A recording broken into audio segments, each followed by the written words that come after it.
अस्सलाम वालेकुम। मेरा नाम मोहम्मद हसनैन मलिक है। Licence holder income tax practitioner हूँ।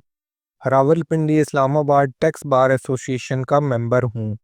बहुत से सब्सक्राइबर्स की रिक्वेस्ट थी कि एफबीआर की तरफ से जो न्यू पासवर्ड पॉलिसी आई है इस पर एक वीडियो बनाएं। लिहाजा सबसे पहले ये समझ लेते हैं कि ये न्यू पॉलिसी है क्या।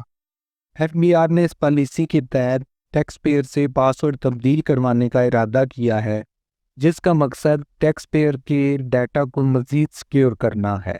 इस पॉलिसी के तहत हर 60 दिन के बाद आपको अपना एफबीआर आईआरएस पासवर्ड तब्दील करना होगा।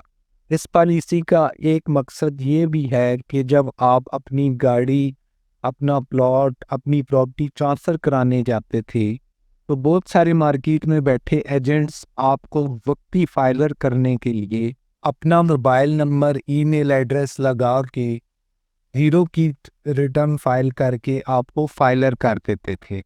बाद में जब आपको प्रॉपर टैक्स रिटर्न फाइल करनी होती थी या एफबीआर की तरफ से आपको कोई नोटिस मौसूल होता था, तो उस वक्त आपके पास एफबीआर का आईआरएस पासवर्ड नहीं होता था। ज़ाहिर सी बात है कि मोबाइल नंबर और ईमेल एड्रेस अगर आपका नहीं होगा तो आप पासवर्ड रिकवर नहीं कर पाएंगे। एफबीआर की इस पॉलिसी का मकसद भी यही है कि जितने भी टैक्स पेयर्स हैं उनके मोबाइल नंबर और ईमेल एड्रेस उनके ज़रिए इस्तेमाल। इस पॉलिसी के तहत हर 60 मिनट के बाद आपका पासवर्ड तब्दील करवाया जाएगा। लिहाजा अगर आपके पास रजिस्टर्ड ईमेल या मोबाइल नंबर मौजूद है तो फिर आप अपना पासवर्ड तब्दील कर सका करेंगे। लेकिन अगर आप अपना पासवर्ड भूल गए हैं या किसी एजेंट से आपने एफबीआर में रजिस्ट्रेशन करवाई थी, तो पासवर्ड को फॉरगेट करने के लिए आपको उस ईमेल और उस मोबाइल नंबर की एक्सेस होनी चाहिए। तो अगर मोबाइल नंबर और ईमेल एड्रेस की एक्सेस आपके पास नहीं है, तो आपको रीजनल टैक्स ऑफिस जाना होगा। वहाँ जाकर अपना मोबाइल नंबर और ईमेल एड्रेस अपडेट करवाना होगा। इसके बाद ही आप अपना पासवर्ड फॉरगेट कर पाएंगे। अब इस पॉलिसी के तहत या तो हर 2 माह के बाद आप अपना पासवर्ड खुद तब्दील करें, या अगर आपने कोई इनकम टैक्स प्रैक्टिशनर या टैक्स लॉयर हायर कर रखा है तो वो आपका पासवर्ड हर 2 माह के बाद तब्दील करे। लेकिन हम जो प्रोफेशनल लोग होते हैं, चाहे हम इनकम टैक्स प्रैक्टिशनर हों, टैक्स कंसल्टेंट हों, टैक्स लॉयर हों, हम लोगों के लिए 500,000 लाइक्स का पासवर्ड हर 2 माह के बाद तब्दील करना बहुत मुश्किल होता है। लिहाजा इसका एक हल है। सेक्शन 181 के अकॉर्डिंग आप अपने पोर्टल से अपने tax consultant, tax practitioner, tax lawyer को लिंक करके अपने पोर्टल की एक्सेस अपने टैक्स लॉयर को, टैक्स कंसल्टेंट या टैक्स प्रैक्टिशनर को दे सकते हैं। उसका फ़ायदा ये होगा कि मिसाल के तौर पे आपने जो ईमेल एड्रेस अपने एफबीआर पोर्टल में लगा रखा है या मोबाइल नंबर लगा रखा है, दोनों में से कोई एक आपके ज़रिए इस्तेमाल ना हो या ईमेल आप ओपन ना कर सकें, मोबाइल नंबर आपका बंद हो जाता है किसी भी वजह से, सिम चेंज करते हैं, तो इन दोनों में से कोई भी एक चीज़ नहीं होगी तो पासवर्ड आपका रिकवर नहीं होगा। लेकिन अगर आपने अपने tax consultant, tax practitioner, tax lawyer को अपने पोर्टल की एक्सेस दी हुई होगी, तो वो बआसानी आपके पोर्टल को अपने पोर्टल से ओपन करके सारी अमेंडमेंट भी कर सकते हैं, आपकी टैक्स रिटर्न फाइल भी कर सकते हैं, आपके टैक्स पेयर प्रोफाइल को भी अपडेट कर सकते हैं, आपके फाइनेंशियल ईयर के टैक्सेस की डिटेल्स भी देख सकते हैं। यानी कि ईच एंड एवरीथिंग जो आपके पास एक्सेस है वो आपके टैक्स कंसल्टेंट के पास एक्सेस चली जाएगी। अब ये पॉलिसी बनाने का एक मकसद ये भी था कि जब बहुत सारे लोगों के पासवर्ड तब्दील होना शुरू होंगे ना, तो ये एजेंट टाइप लोग यही काम करेंगे, यानी कि अपने पोर्टल के साथ लोगों को लिंक करने का काम स्टार्ट करेंगे। एफबीआर यही चीज़ चाहता है कि ये लोग ये काम करें, एफबीआर फिर इन लोगों को पकड़ पाए। उसकी वजह ये है कि एफबीआर ने जो इनकम टैक्स प्रैक्टिशनर है उसको लाइसेंस इशू करना होता है टैक्स की प्रैक्टिस के लिए। जो टैक्स लॉयर होता है वो ऑलरेडी बार काउंसिल से अपना एडवोकेट का लाइसेंस लेके प्रैक्टिस कर रहा होता है। तो लिहाजा जो लाइसेंस होल्डर टैक्स प्रैक्टिशनर्स हैं उनको तो कोई मसला नहीं होने वाला आने वाले वक्त में।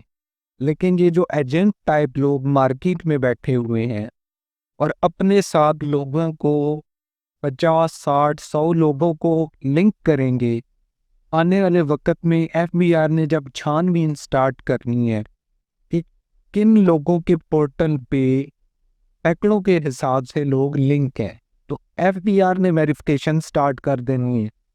तो ये जो एजेंट टाइप लोग हैं ये उस वक्त पकड़ में आ जाएंगे। लिहाजा इस न्यू पासवर्ड पॉलिसी का मकसद एक तो टैक्स पेयर को डायरेक्ट एफबीआर के साथ कनेक्ट रखना है, दूसरा सिक्योरिटी रीज़न के एतबार से इसकी इम्प्लीमेंटेशन करना है। तो लिहाजा आज का मेरे वीडियो का मकसद ये है, कोई भी टैक्स पेयर है, ये मेरी वीडियो टैक्स पेयर्स के लिए है, आप अपने टैक्स प्रैक्टिशनर या टैक्स लॉयर जो आपकी टैक्स रिटर्न्स फाइल करते हैं इनको अपने पोर्टल के साथ किस तरह से लिंक करेंगे, ताकि आने वाले वक्त में अगर आप 60 दिन के बाद अपना पासवर्ड तब्दील नहीं करते तो आपके लिए कोई परेशानी ना हो, या आपका मोबाइल या ईमेल एड्रेस चेंज हो जाता है तो आपको ओरिजिनल टैक्स ऑफिस जाने की ज़रूरत ना पड़े। आप डायरेक्ट अपने टैक्स कंसल्टेंट को कॉल करें और उसे कहें कि मेरा ये ईमेल एड्रेस अपडेट कर दे, ये मोबाइल नंबर अपडेट कर, यानी कि आपके पोर्टल की सारी एक्सेस आपके टैक्स कंसल्टेंट के पास मौजूद हो। जब आप आईआरएस पोर्टल को ओपन करते हैं तो सामने एक विंडो डिस्प्ले होती है जिस पे मेंशन होता है न्यू पासवर्ड पॉलिसी। इसमें यह भी लिखा है कि password will now expire every 60 days, यानी कि इसमें क्लियर मेंशन है कि 60 दिनों के बाद आपका पासवर्ड तब्दील हो जाएगा या एक्सपायर हो जाएगा। इसके लिए आपके पास दो ऑप्शंस होती है। सबसे पहली ऑप्शन, अगर आप पासवर्ड नहीं जानते तो आपने करना है फॉरगेट पासवर्ड। और फॉरगेट पासवर्ड तो वही कर सकता है जिसका ईमेल एड्रेस और मोबाइल नंबर एफबीआर में मौजूद होगा। अगर ईमेल एड्रेस और मोबाइल नंबर वो वाला नहीं है जो एफबीआर में मौजूद है तो आप फॉरगेट पासवर्ड नहीं कर सकते। लिहाजा आपको पहले आरटीओ ऑफिस जाना है, वहाँ जाके अपना नया ईमेल एड्रेस या नया मोबाइल नंबर अपडेट करवाना है। उसके बाद आप फॉरगेट पासवर्ड कर लेंगे। चेंज पासवर्ड वो लोग करेंगे जिनके पास अपने आईआरएस पोर्टल का पासवर्ड मौजूद था, लेकिन 60 दिन गुजर जाने के बाद एफबीआर उनको कहेगा कि आप अपना पासवर्ड तब्दील करें।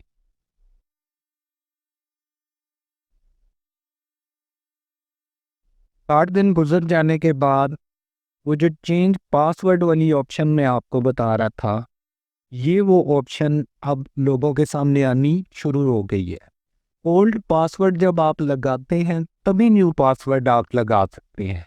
अगर आपके पास ओल्ड पासवर्ड नहीं है तो फिर आपने एफबीआर जाके अपना ईमेल और मोबाइल नंबर अपडेट करवाना है, तभी आप अपने पासवर्ड को फॉरगेट कर सकेंगे। और फिर मज़ीद आने वाले वक्त में 2 माह के बाद इसी विंडो पे आप आ जाएंगे तो इधर अपना ओल्ड पासवर्ड लिखेंगे और न्यू पासवर्ड लिख के सेव कर देंगे।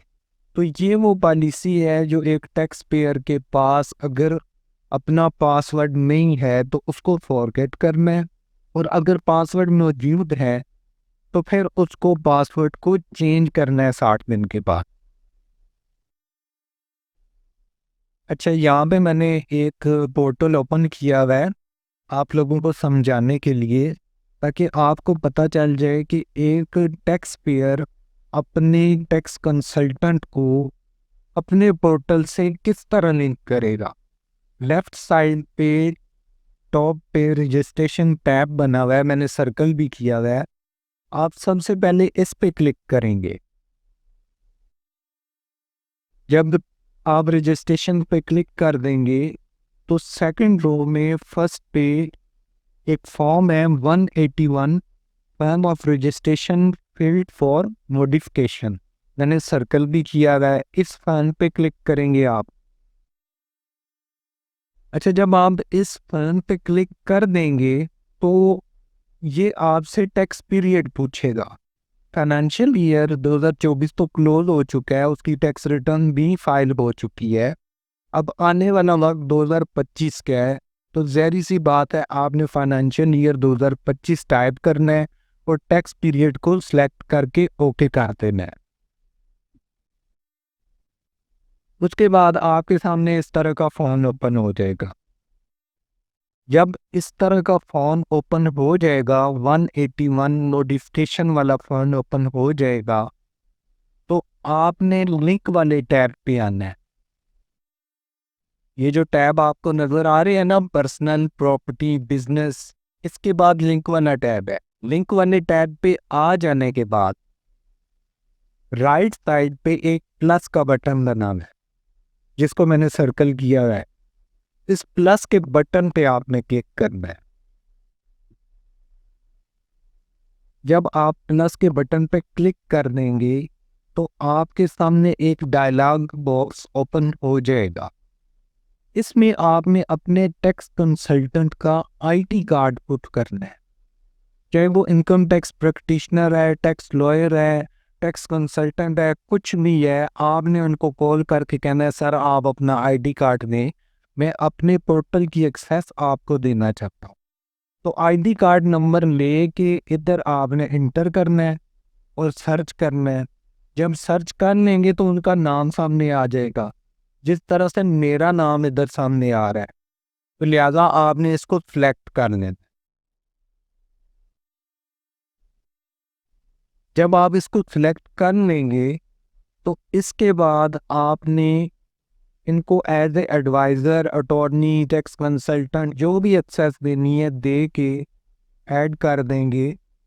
उसके बाद आपने और कुछ भी नहीं करना। सेम के साथ सबमिट का बटन है, मैंने सर्कल भी किया हुआ है, उस पर क्लिक करके आप सबमिट कर देंगे।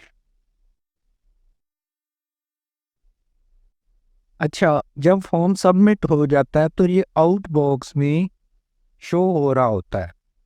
जिस तरह अभी इस आउट बॉक्स में form of registration field for modification ये आउट बॉक्स में पड़ा है। ये 5-7 मिनट का टाइम लेता है ज़्यादा से ज़्यादा। जब ये आउट बॉक्स पे निकल जाए तो समझे आपका पोर्टल अपने टैक्स कंसल्टेंट के साथ लिंक हो गया है। अब मैं आपको अपने पोर्टल पे जाके इसी सरताज को सर्च करके बताता हूँ कि tax consultant, tax lawyer, tax practitioner अपने पोर्टल से अपने क्लाइंट का डाटा किस तरह से एक्सेस करते हैं लिंक हो जाने के बाद। ये मेरा पोर्टल आपके सामने आ चुका है। मिसाल के तौर पे हम नॉर्मल रिटर्न के ऊपर क्लिक करते हैं।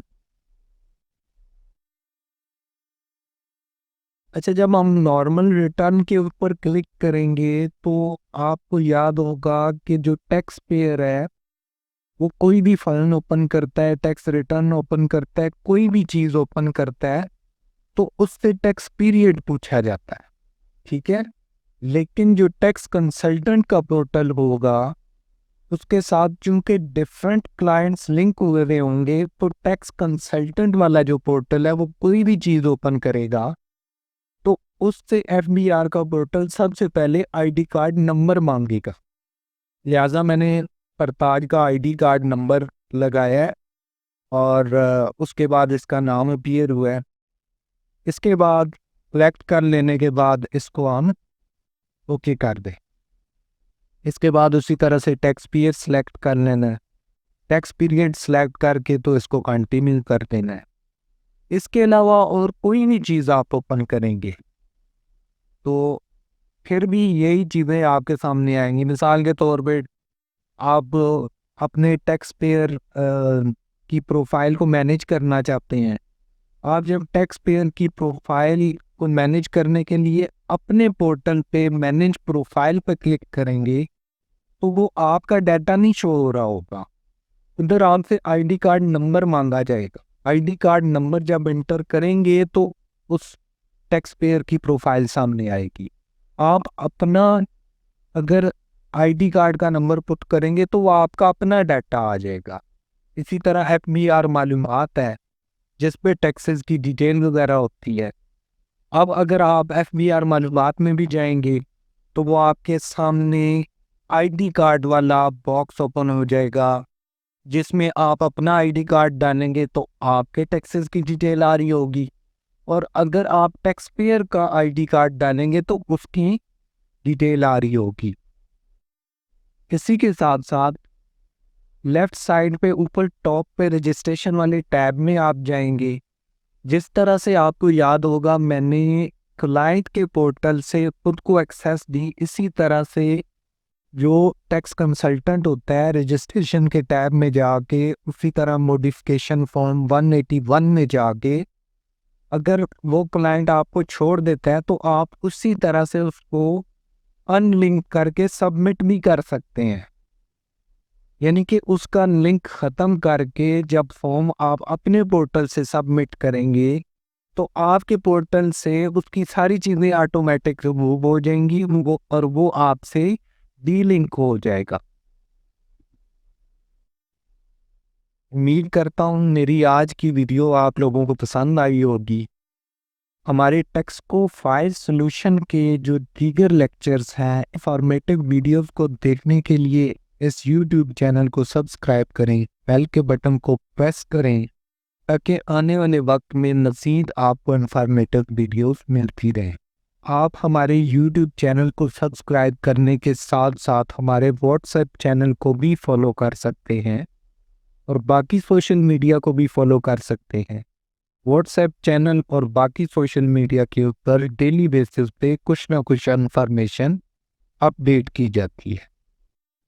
आपकी फॉलो करने और सब्सक्राइब करने का शुक्रिया।